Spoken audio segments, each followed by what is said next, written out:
video I'm going to show you how to remove the trolley motor, which is this one underneath.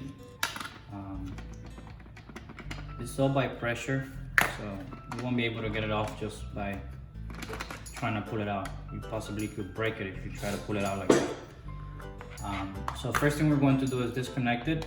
We're gonna need to remove this bracket. To unplug this connection, you're going to have to push in the center of the little white piece, which is right there, if you can see it. Push down and then slide it out. I'll show it to you again. It's right here, this little white piece. Once the motor is disconnected, usually it's gonna be on your right hand side if you're facing the motor. We're going to start from this side. We're gonna have to apply some pressure to this clip, which it makes it slide this way. And I'm just gonna use a regular, any screwdriver you have, something to push it with. Apply some pressure, and then you're gonna see how it pops out of place. At the same time, what I did is I pulled towards the outside of the coin mech.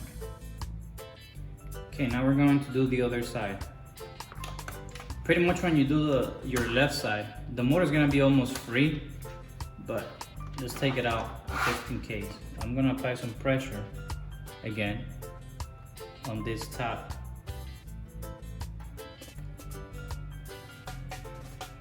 And you're gonna hear it pop. At that point, the whole thing comes out.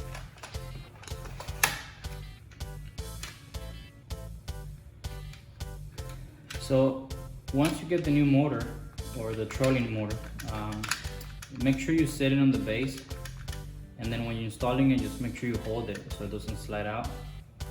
And I'm gonna do my right side first.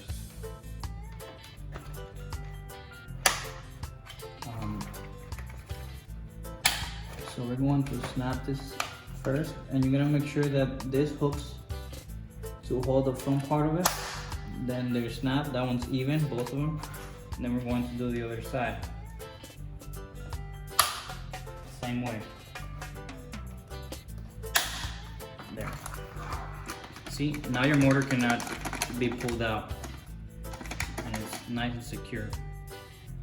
We put the connection back in. You just gotta make sure that clips. You hear it click, and then we secure the harness.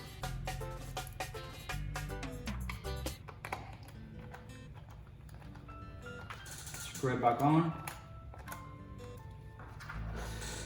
and you should be all set.